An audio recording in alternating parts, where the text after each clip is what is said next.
go. I guess you've been doing a sort of relationship series. Is that right? So we didn't know that, but we're sort of going to, I don't know if we're wrapping it up, but we're going to talk a little bit about relationships, but not really romance relationships, although what we're going to talk about applies to any and all relationships, because probably the most important thing you need to know when you are in a relationship, whether it's marriage, dating, teammates, anything, any relationship, is how to resolve conflict. Here's what I know about conflict. We never have conflict, but you guys do. And so we decided to talk to you about it. And here's the thing. What did Jesus say? They'll know you by what? How you love each other, right? Unity. Unity. And so what happens is if Satan's strategy is to always cause division. And we're passionate about this because it drives us crazy that you go to school all these years to learn a profession. But how many years have you spent learning how to have great relationships, how to love each other? Most of us, and when we do this, most people say, I've never heard anything on how to have great relationships with friends, peers, husband, boyfriend, girlfriend. And so we're passionate about, we should learn this stuff so that Satan doesn't get a foothold into our relationships. So we're going to take the next 27 minutes, we're going to fly, because the last time we talked about this was on a love boat. We actually spoke on a marriage cruise, 3,000 couples on this boat for 6 days talking about marriage. We called it the love boat because it was all these couples for this marriage. And we talked about how to resolve conflict. So here's what we're going to do. It applies to marriage, obviously, but it applies to every relationship. So here's the first thing. If you're taking notes, you're going to write in your notepad or whatever you're going to do. The first thing you need to know, there's basically 4 styles or patterns when it comes to conflict. And you fit in one of these. You may do several, but you probably fit in one of these. Write them down real quick. The first one is this. Some people want to win the conflict. I call it winner. Conflict happens. They're good at it. They can debate. They usually bring out, fingerprint evidence and iPhoto shots and evidence, and they win. They're really good. The second style is what I call yield. Some people call it lose, but I call it yield. They yield to the other person because they think the relationship's more important than this specific conflict, so sometimes they just yield to get resolution. The third one is withdraw. And the withdrawer, what they do is they hate conflict, so they just want to get away from it. They don't want to deal with it. They just want to run away from it. They usually leave or shut down emotionally. And then the last one's resolve. Some people, and this is what we're going to get to tonight, how do you get to resolution? Because everybody, you know this, everybody knows how to have conflict. Everybody. We do, you do, we all do. Let me tell you, less than 10% know how to resolve it. It's scary. Less than 10% actually get to resolution. So, what? I was just going to say, now just think, what are you? This is really important to know. What's your style? Okay? You have that in your head? Yeah, and you guys don't know us. You might have heard us this morning. Some heard us yesterday in class. But take a guess what her style is. Anybody want to guess from this morning? She's a winner. She is really good. She likes to roll up sleeves. Let's talk about this. Let's go right now. And she grew up in a family, that's how they handle conflict. And it isn't always your style is the same as your parents or what you saw, but often you sort of copy that. So she was a winner. Of course, we didn't know any of this when we got married. We just got married. We love each other. It's going to be awesome. And then we started learning this stuff. It's like, oh my gosh, she's a winner. Guess what I am? I'm a withdrawer. Now, you heard it, if you were at chapel this morning, you heard at the very end my story of my family. 2 alcoholic parents, abuse, divorce, affairs, the whole thing, right? In my family, whenever there was conflict, it got ugly and it ended in divorce. So I grew up thinking, man, you avoid conflict at all costs. You do not, it never works. You don't talk it through. So we get married, and we're missionaries. We go on staff with crew, and we're raising our support back in our hometown in Ohio. We're living with her parents. They're gone for an afternoon, and we get in a fight in the house. Nobody's there. The windows are open. Nobody's home, and I get up and start to leave the room. And I don't even know this is what I do, but that's what I did. We're in this huge fight. So he just... I just literally started to walk out of the room. I'm like, I'm not going to talk about this. And I'm amazed. And you guys, this is what I say to him. This is so bad. I say, where are you going? Come back here and fight me like a man, you chicken. Who says that, right? And I'm halfway through the kitchen, and I hear that, and I literally turn around. I stood right at the door of the family room. I go, oh, yeah? Well, bleep you. Which I'm like, and I take off. I cursed at her. I know you can't believe I cursed, but I actually did. This is 36 years ago, okay? I've matured, but that's what I said. And then it was almost like, you want to know what a man does? I didn't even think of this till later, but that's what I saw my dad do. And I just copied it. I bleeped, and I turned to walk away. And then here's what I hear from behind me. I hear her go, oh, yeah? Well, bleep you. And I, in my whole life, had never heard her curse. And I'm like, oh, oh my gosh, and I took off. Our windows are open. Our neighbors are probably thinking, oh, that's that young missionary couple having a fight. That's awesome. I was 22. She was 19. She follows me upstairs. I Goes go upstairs. He closes the bedroom door to get away from me. I open the door. I go and I sit right down beside him like, we have to talk about this. I'll never forget. I was like, what are you doing? What are you? I mean, I was so uncomfortable. You know why? I at that point, I'm married now. I don't know if I'd ever entered into a conflict. I always withdrew. I always got in the car, drove away, broke up with the girlfriend, ended the relationship. I'm too good for this. I don't need to. That was my MO. And here we are married, and she's saying, we got to resolve this. Now, here's the reason I avoided conflict. Not just my family. I had a presupposition that conflict is bad, you avoid it. Was I right? No. I've totally flipped that. Here's what I will tell you. Conflict is good. Now, I'm not saying always like, hey, let's go have a fight tonight.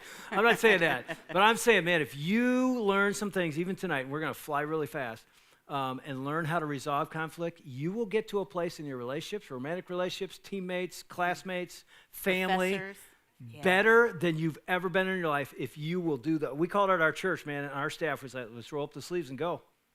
And that doesn't mean fight. That means let's roll up the sleeves and do the hard work, because it's hard work, really hard work to resolve conflict. Because I really always felt like when we get through that conflict, we're better. Like we know each other better. We've talked more, and now we know each other, so we've become even better in our relationship. But you never saw it like that before. No, and I do now. But I'll tell you this is the big truth of this whole thing. There's one big idea. This is basically it. The health and future of your relationship is determined by how you handle conflict. And I actually think relationship and conflict rhyme, so you can remember it better, right? The health and future of relationship is how you handle conflict. Okay, so that's how it works.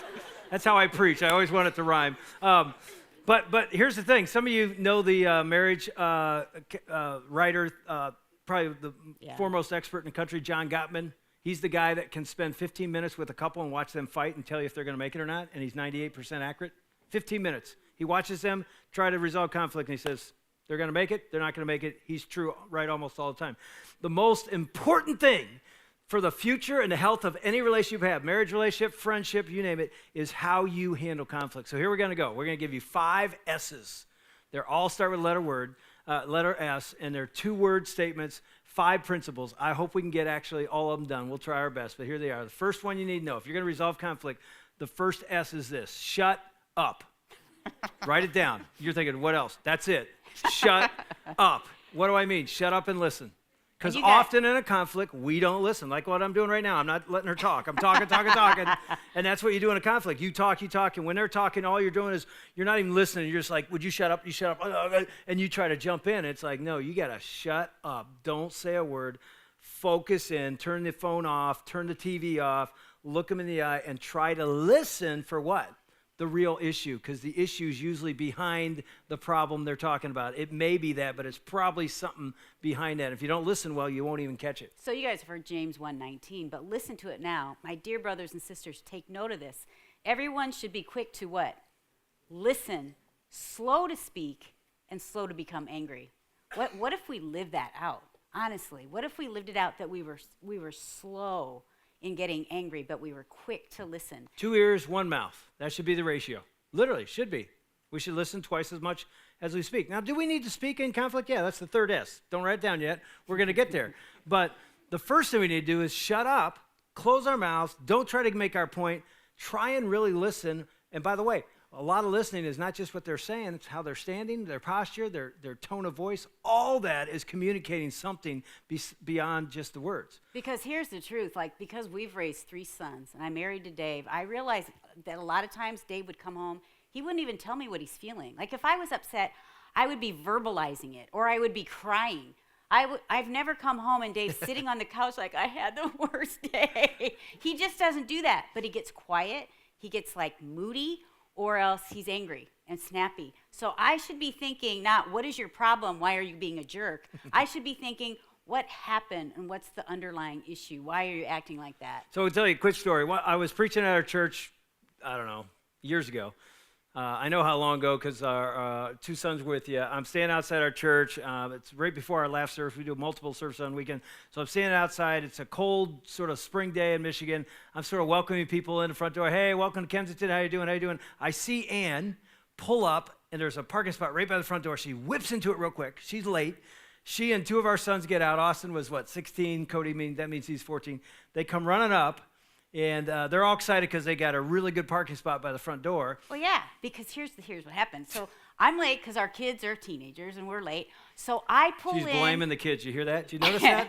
Everybody's there, and I see this spot right by the front door. I'm like, thank you, Jesus, for my spot. So I pull in. I see Dave like, hey, you're out here. It's sunny. You're greeting everybody. And he looks at me. He's smiling. Oh, hey, how you doing, everybody? And then he whispers in my ear, like yelling at me. Go Whisper yelling. That's what you just said. It was like, go move the car right now. I said, move the car now. And she's like, I'm not moving the car. I said, no. I said, God gave me that spot. I'm not moving it. I'm like, God did not give you that spot. I go, Austin, here, move the car. And Austin's like, no, I'm not moving the car. I stood in front of Austin like this. No, Austin, don't move the car. I'm literally in front of the church going, hey, how you doing? Welcome to church. Go move the car. It was like, what are you doing? And then I'm like, I got to go in and preach. You get that car moved. And I took off. And I go in, and I'm up there preaching. I can see her sitting in the back. Oh, and I'm sitting in the back like this, like, I can't stand the pastor of this church. And I could tell she's thinking that. Every time my head went that way, I'm like, giving her the look like, this isn't finished, And so I get home later. Now, here's what you don't know yet. Right? You're probably thinking, what's the deal, dude?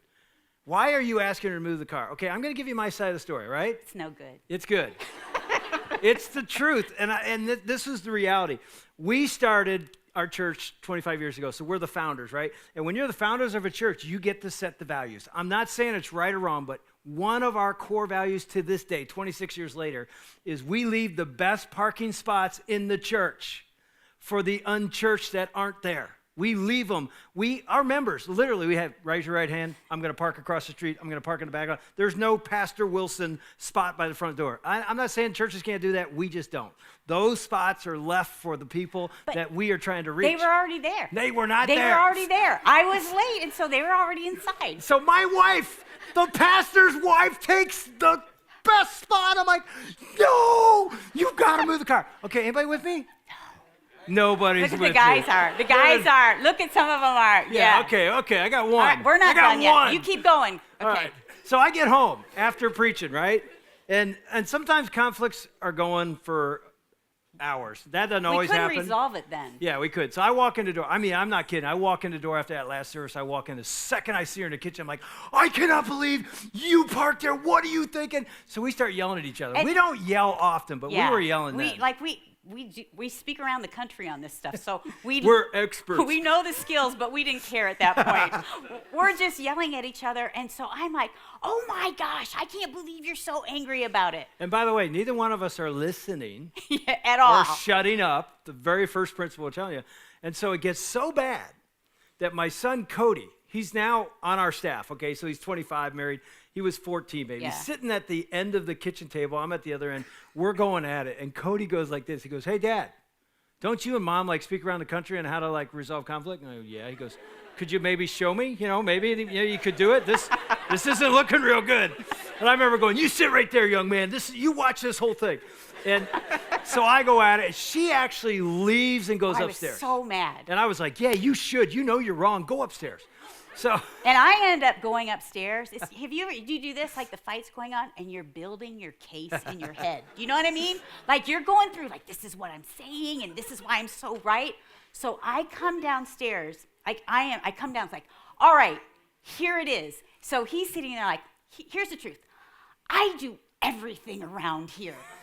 I go to church by myself all the time. You're here speaking, and you're here speaking, and you're doing this.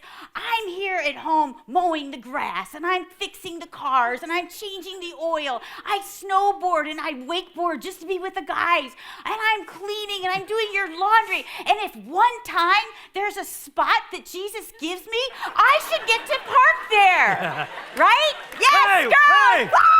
Hey! There's guys actually clapping too. Man, we're together here, man. They're like, you're toast, dude. I mean, I'm sitting there, not kidding. She says this little speech, right by the door. And Cody, again, looks at me right at the end of this thing. He gave me the look just like you guys. He's like, Dad, dude, you lost this one. I mean, it was like, look at what she said. Now, here's what happened. Here's the amazing thing that I didn't tell you yet. When she went upstairs, I was initially like, yes, we can't even talk right now. But she was upstairs for like 15 minutes. And Cody's eating, and I'm sitting there. And so here's what I did. While she was gone, I calmed down a little bit. And I said this, I prayed, just a quiet prayer, and I said, God, what am I missing? What am I not seeing? Help me to see what's really going on. So when she comes down, right, I'm not even hot anymore. She comes down, she does this whole little thing. Cody gives me the look, and I say this. I go, let me ask you a question. I said, do you feel like Kensington, that's our church, do you feel like Kensington is more important to me than you are? And that's all she did. Yeah. She shook her head, and I knew right then what the issue was. I finally listened. And by the way, it's not even an S word, but one of the best things you can do in a conflict is ask God. Pray. Yes. Ask God for wisdom. Ask God to let you hear. I was not letting God in this thing until that moment, and I finally said, okay, God, I need your help. I need to see what's really going on. And right there it was. So I realized in 1 second, this whole thing was never about a parking spot. It was about her not feeling cherished and a priority in my life. Now, I said this yesterday at the marriage class, but years ago, I would have argued with her that she shouldn't feel that way. That's an immature person not understanding how to resolve conflict. What do you mean you feel like Kensington's more important? That's what I would have done. And I knew now, if she feels like the church is more important than her, the church is more important than her, whether I agree or not. It doesn't matter. In my heart, I was like, there's no way, not even close, that Kensington's more important to you. But she feels that way, so I didn't even say there's no way. I just said, oh, my gosh, I'm wrong. Not you're wrong, I'm wrong, right? And so finally, I shut up enough to hear. And now we can go somewhere. But, by the way, she's never parking there again. Okay, that's just the way it is, right? Right, honey? Maybe he doesn't know. I don't know. But let me tell you something. And we've got five S's to go. We just covered one, but that first one is huge. So key. And we're not even saying they're in any certain order. But if you never listen, you'll never get to step two. And step two, we just illustrated for you, is soft answer. If the first one is shut up and listen. The second one's soft answer. What happened when she came down and she did her little deal? Did I yell back? No. I tenderly and quietly asked a question. Do you feel like? And that tone changed the whole conversation. Because Proverbs 15:1 says a gentle answer turns away wrath. So if you're escalating, it will continue to escalate. But if someone then goes down, the whole situation. Every time somebody escalates, the other one escalates. Somebody goes down. It is hard to yell at somebody that's real gentle. You can do it, but you're an idiot. You really are. And everybody knows it. You're like, dude, what is up? There's a real problem there. But when somebody de-escalates, it tends to de-escalate the conflict. Not always, but usually it does. One time I pulled out of our subdivision to go to work, and there was a car coming sort of quick, and I thought I had time, and I pulled out, and as I did it, I realized he was coming really fast, and I cut him off. And so I did I don't know if this happens in California. It happens in Detroit. I'm like, I could be killed right now. I look in the mirror, and he's like yelling and screaming and flipping the bird. I mean, he was really upset. And it's a one-lane road, so he's going to be behind me for a couple miles before there's a couple. So I keep looking up there, and he's just going off. It's really cold, so all the windows are up, but I can read every word. And so finally, about 2 miles later, we get up to a light, and I pull in this lane, and I'm like, is he going to pull up? He pulls up right beside me. And I'm like, you do the thing, should I even look? Right? I'm not going to look. And I can see in my periphery, I can see it, and I'm like, okay, I got to look, because, he may be wanting to jump out of his car. So finally I turn, and he is like this, like slobber on his, and the windows are still up, but I just go like this. I go, sorry, my bad, sorry. You should have seen it. This guy's like, oh, hey, no problem. That's exactly. Oh yeah, that's cool. We're cool. He drove off. I'm like, oh my gosh, there it is. Soft answer, de-escalate, right? I mean, it was a perfect example of what we're talking about. Yes. If you're in a conflict, that's gonna help. And here's the thing. In a conflict, when it's escalating, somebody has to de-escalate. Here's the question for you. Who should make the first move? Somebody said the gentleman. Here's a great answer. And I think you've had the Eggerichs speak out here, haven't you? Emerson and Leslie Emerson. Anyway, they wrote a book called Love and Respect. They said in this book, they said, here's the answer to that question. Who should make the first move in a conflict that needs to de-escalate? How about this for an answer? He who is most mature make the first move. Boom. Because you know what you're thinking? They should. I'm right, so they should. Now he says, whoever's most mature, make the first move. So if you make the first move, that's because you are actually being more mature than them and say, I could keep yelling, but I'm not going to. We've got to move this thing toward resolution, and I will make the first move. And it's hard. Sometimes you don't want to make the first move. But that's really the second S is just, what was it? I'm going to check you out, okay? First one was shut up. Second one was soft answer. Third one, speak truth. Speak truth. We talked about it a little bit already, but speak the truth in love. Speak the truth. The truth needs to be spoken. That's often hard, but it needs to be packaged in a context of love. And I think that's what happens. We don't package it because some of you are great. You're totally good at speaking the truth. You're all about speaking the truth. This is me. Like, I can speak the truth. I feel like it's my gift today when I speak the truth. And some of you, though, like when it says speak the truth in love, some of you are so loving that you feel like you don't want to hurt this person, and so you won't speak the truth. But sometimes the most loving thing you could do is speak the truth. And so what I used to do is I feel like I'm going to tell Dave everything. So I would just say it. Instead, what I've realized now is I have to ask God first, should I even say it? God, will this help our relationship? And then if I feel like I should, I need to package it in a way that Dave will receive it. It's interesting. John Gottman, when he talks about speaking the truth, he uses a word that he looks for when he analyzes couples that are arguing. He says, I look for contempt. You know what contempt is? I'll read you his quote. He says, contempt is the single best predictor of relationship breakdowns. He defines contempt as an attitude of superiority speaking down to your friend through name-calling or direct insults. You know what contempt is? Arrogance. I'm better than you. You may not say it. You can feel it. And Gottman's saying you can just smell it. It's like, oh my gosh, there's contempt here. It isn't just an argument. There's contempt. And so they're speaking the truth, but they're speaking it with arrogance, with contempt. And when you see that, it's big trouble. In fact, Ann has been the best at speaking the truth to me, but there was a time in our marriage where I didn't feel like when she was telling me the truth, it was helping. In fact, we were speaking at a mothers of preschool. Yeah, moms, mothers of preschoolers, and they said, Ann, bring Dave along. We want to get a guy's perspective. So Dave comes, and he starts, like, getting into this. So he's like, women, I'm telling you, you don't even know what it's like for us as men. He goes, as little boys. Is that how I do it? Yeah, you're like, yeah, you're really into it. So he goes, when we, as boys, most of us as little boys have somebody that's cheering for us. Like, good job, good job. He's like, and then we get older and there's a coach or we get into something that we're into, and it could be a teacher or coach or whatever. But they're saying, good job, way to go. And he goes, and Dave goes, and I played college football. And so every Saturday I have people that are cheering for me. They're saying, yes, Wilson, way to go. He said, then I meet Ann, and she's basically cheering for me. We're dating, and she's like, of all the men in the world, I choose you. He goes, she's the best cheerleader. It's amazing. And these women are tracking with him. They're like, yeah, that's good. That's good. He goes, and then we get married. And I walk in the door, and all I hear is, boo, boo.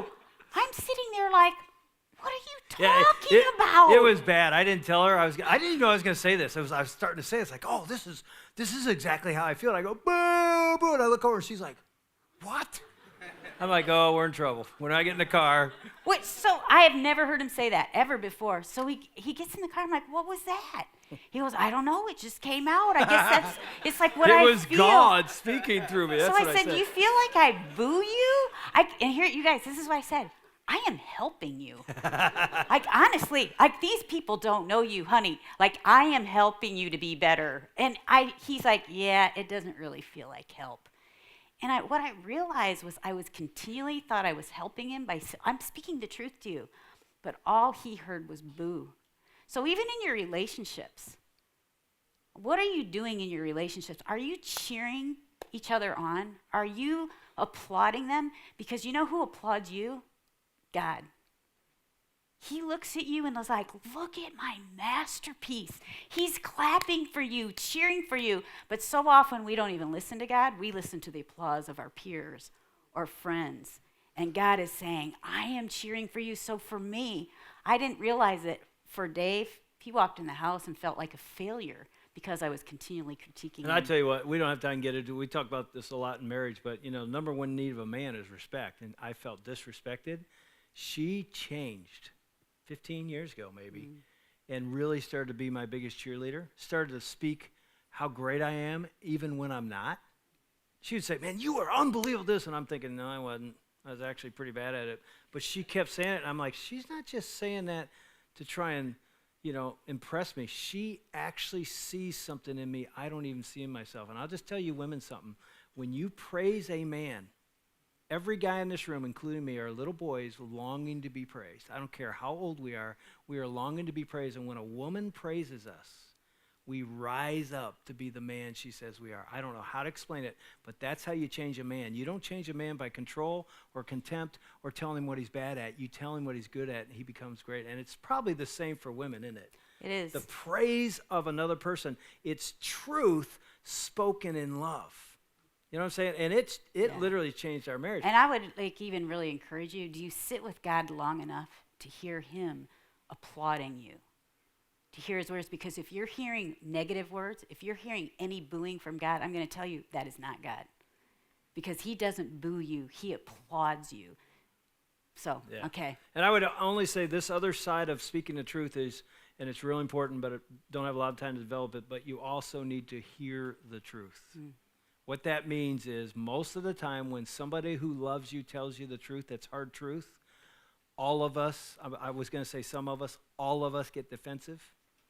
What do you tell me that for? That's not even true. I mean, it could be 3 or 4 people who love you. By the way, if 2 or 3 people say the same thing to you, it's a hard truth, and they love you, guess what? It's true. Now, if they don't know you and they're just ripping on you, it's like whatever. But if they know you and your relationship with them and they speak truth to you to help you, to sharpen you, you've got to learn to receive that from God. I read the book on Pixar. You guys know Pixar? Every movie they make has been a #1 blockbuster. I read this book that said when they bring the movie in and go through the script before they actually make the movie, John Lasseter said every movie absolutely, these are his words. He says they sucked. They were terrible. And so what we did is we critiqued it and said, this character doesn't work because of this doesn't work because of this, go rewrite it, and they did. And what happened? Every one of them is a #1 hit. He goes, you know why? Because somebody spoke the truth, hard truth. Nobody got defensive and said, no, this character does work. They said, he doesn't work? Okay, we'll make him better. And I thought, when I read that book, I thought, I want to be a blockbuster movie. I want to be great. And if I'm not willing to hear what my wife or my best friends tell me is missing in my life, I'm never going to be the blockbuster movie that God has created me to be a masterpiece. And so many of us get so defensive, we don't want to hear the truth. We never become great because we're unwilling to hear it. So there's both sides. You speak the truth in love, but you also have to be willing to hear it. I would encourage you to do this because we've done this, and it's hard. I've said to my best friends, I have like 7 or 8 guys I do life with, I said, dude, give me a gift. They're like, what? I said, we call it a gift. Give me a gift. Tell me something I don't know about myself that everybody knows. We call it a blind spot. I've done this with my accountability groups It too. is so hard. You just like, no, don't tell me. I really don't want to know. But when they say it and they mean it in love, if you're willing to receive it, it's like, okay, that was from God, and he's going to use it to change me. Okay, we got to keep flying. How many we got? First one is shut. Second one is soft. Third one, speak. Fourth one is, what is it? Solve or sleep. Here's what it is. Solve the conflict, and if you can't, go to sleep and solve it tomorrow. Now, some people will say, no, that's not biblical. The Bible says, in your anger, do not sin. Do not let the sun go down on your anger. Anybody know that one? Ephesians what? Ephesians 4:26. Write it down. Go look it up. We were told when we got married that was a literal verse, that it meant you can never go to sleep with a conflict in your marriage. So you have to resolve it before. It would be 3 a.m. and Dave is like falling asleep. I go, how can you fall asleep? This is so important. Like, you don't even care about our relationship. And I'm like, the sun went down hours ago, I mean, and we really were mentored and told it's literal. Can I just tell you, it's not literal. It's a principle. I mean, if you start the conflict at 9 p.m., the sun's down, you got till tomorrow, okay? It's not literal, but it is a principle. It says solve it quickly. Don't wait a week. Don't wait a month. Don't wait till next Christmas. Because some of you are avoiders, so you're Yeah. like, oh yeah, we'll solve it in a week, and you hope it never comes up. So we usually say 24 hours. If you have a friend or a teacher or a boyfriend, girl, like solve it within 24 hours. Yeah, if you're working on it and you can't get the resolution, sometimes you just need to say, okay, let's talk tomorrow morning at 10 a.m., noon, whatever. And sometimes, especially for guys, we need more time to process. It's not always true for men and women, but I do. Sometimes she's like, what are you thinking? I'm like, I don't know. I really don't know. How can you not know? I'm just stupid. I don't know. Can we talk tomorrow? And it's by tomorrow, I'm like, oh, I do know. I really do know. This is what I was feeling, and we can get somewhere. And sometimes we can resolve it before we go to bed, but many times we schedule the next day, and the best relationships resolve it the next day. Yeah. They don't wait a week. They resolve the next day. But if you can solve it right now, do it. Go there. It may take a couple hours, but do it. So this is a passion for mine because resolution's big because I see relationships that are so messed up.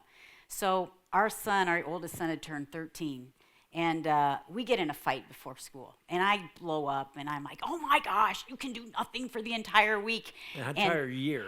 Yeah, probably. She gets pretty excited when she gets hot. So excited, that's a good word. It's fun. It's fun to watch. So anyway, we get in the car, I'm taking him to school. He's really mad, I'm mad.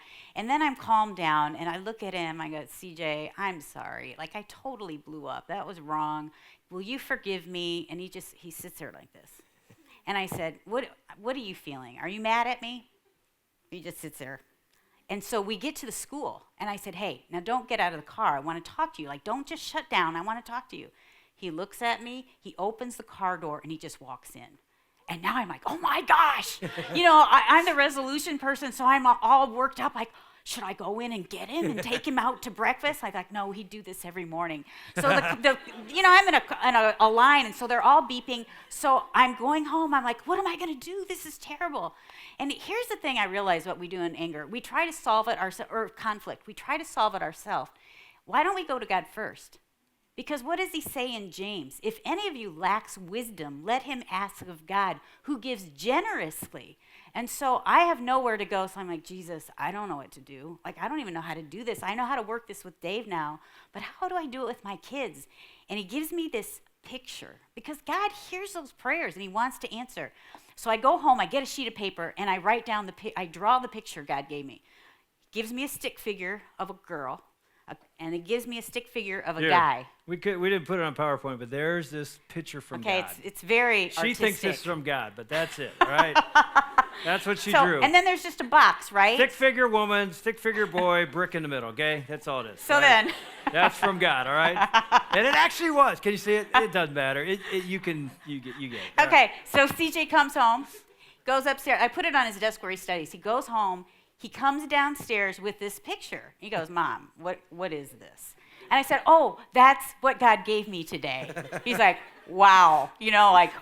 You must be very bad if this is how God has to communicate to you. I goes, no.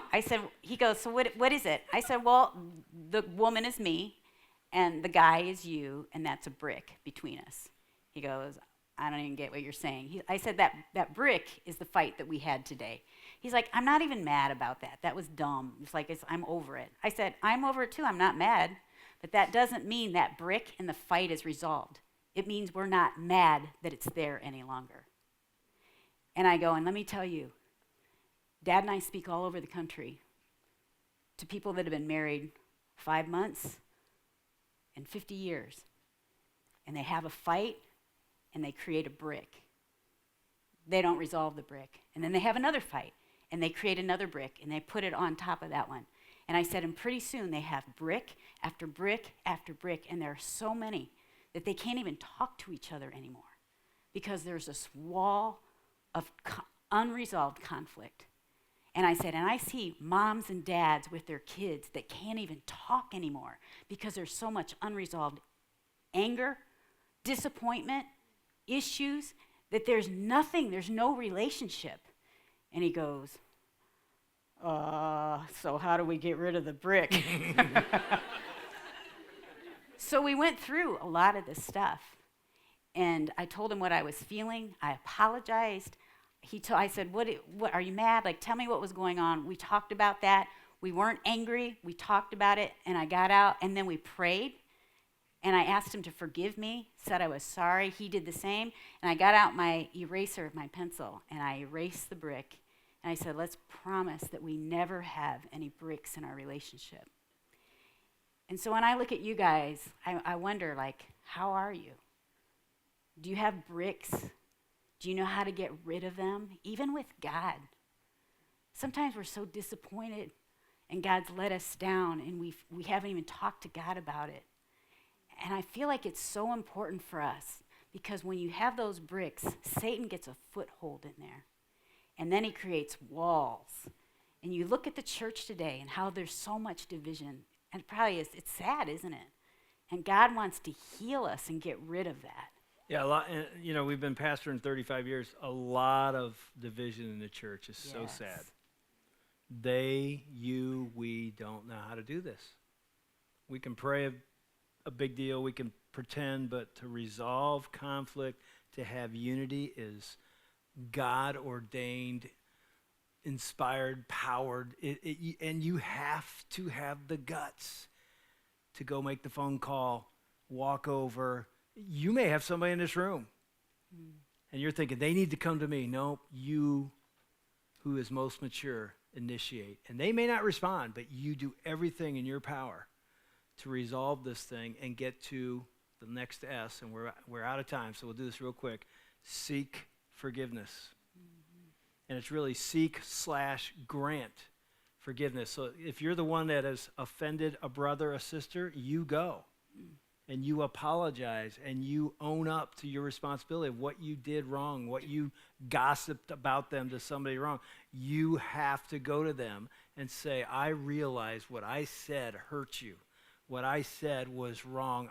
And they may not be able to forgive you at that time. That is not up to you.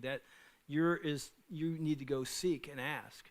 Say, I'm sorry. But on the other side, if you're the one that's been offended, and this sounds crazy, but Paul said, as I've forgiven you, forgive others. And it's not easy. And I'm not going to say up here and say, oh, you just do it, snap your fingers and it's done. No, it took me 32 years to forgive my dad, who walked out on me at 7 with his girlfriends. 32 years. And I remember, when I realized Ann actually spoke truth to me and said, you need to forgive your dad. I was 28, I think, at the time. And I got defensive and said, I'm cool with my dad. It's no big deal. Long story short, she was right. I began a process. And when she said that, and I realized I do need to forgive my dad, I literally thought, today's Sunday? I'll do it by next weekend. That's what I thought. 4 years later, God took me through a process. I remember reading a book about forgiveness, and the author said this. He says, when you forgive someone, you set a prisoner free, only to discover you're the prisoner. And I thought I'd lock my dad up. You're not going to have a relationship with me because of what you've done. I locked myself up.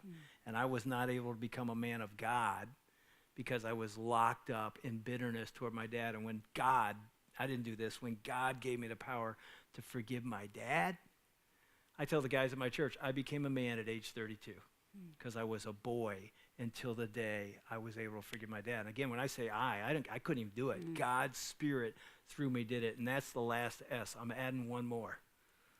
There's shut up and listen. There's soft answer. There's speak truth. There's solve or sleep. There's seek and grant forgiveness. But really, the biggest one, and it's the only one, if we wanted to, I would have talked for the whole time on the last S. It's the most important one. It's surrender to Jesus. It is the only one that I could give you. You can walk out here and say, okay, I'm gonna shut up, and I'm gonna soft answer, and I'm gonna speak truth. And if you don't have the Spirit of God empowering you to do any of those, guess what? It's not gonna work. And you're gonna go get our email or go to our website. Dudes, it didn't work. Do you have a DVD on this? It didn't work. And people come to us all the time. We can't do any of this apart from Christ. And that's a full surrender to say, Jesus, I need you. And when you surrender fully, not playing the game, not the Christian college game, not the seminary game, the real game of living in relationship with Jesus.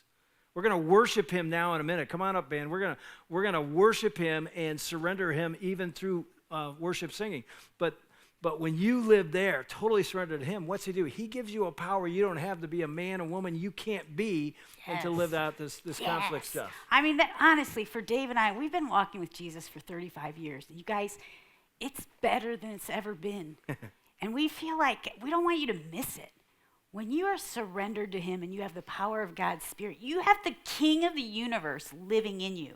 And some of us need to forgive ourselves because we are locked up because we've failed God and we feel like we continually fail him. He loves you. And don't believe the lies of the enemy who says you're worthless, you're nothing. God says you're everything, and I have a plan for you. Yeah, and we'll close this way. We're going to pray and we're going to sing. But what Ann just said just hit me. It's so true. Is we so often forget. If you're a follower of Christ, I'm guessing you are. Maybe you're not. Tonight's your night. Seriously, tonight can be your night. You think you can do this? You have no chance without Jesus. But I'm guessing many of your followers, if not all of your followers of Christ, do you realize what Ann just said is true? The living God of the universe lives here. The temple of the Holy Spirit is not a brick and mortar building. It's not the Holy Holies anymore. It's this body. I know you're looking at mine saying, man, that's a body right there. You're looking at it, right? I know you're not saying that. But that's where he lives. And here's what we do. We walk around like not confident. In fear. Yeah, just like living in fear. It's like, wait. You know, it's like you walk in a room like timid, and it's like, wait, the King of the Kings lives here? And I'm going to walk in like afraid?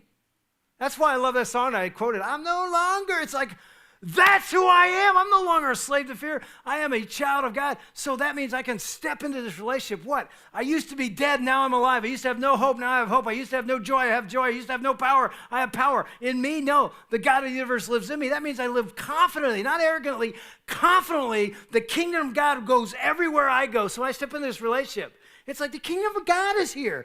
Can we not resolve this conflict? No, we can't, but he can. So let's go. So that's why surrender is everything. I'm not talking about playing the game. I mean, absolute, complete surrender. Say, I am absolutely all yours. And God, I can't forgive them because they hurt me deeply. And God says, I know. And I was hurt more deeply than you can imagine. And I forgave you. And I will give you the power, if you trust me and surrender to me, to let go of that thing. And it may take days, months, years, but he will give you the power. And let me tell you, there's nothing better than living free. Yes. I did my dad's funeral. My whole family's there. 2 brothers, sister. My mom did not come. She hadn't forgiven me. She's not there. And there's like 7 or 8 people at my dad's funeral. As I looked at their eyes, I realized I'm the only one in the room free. Because they all still have issues with this guy in the casket, and I'm free. I actually could look at my dad's casket and say, I love this man. Because God did that. How? Through surrender. Biola University prepares Christians to think biblically about everything, from science to business to education and the arts. Learn more at biola.edu.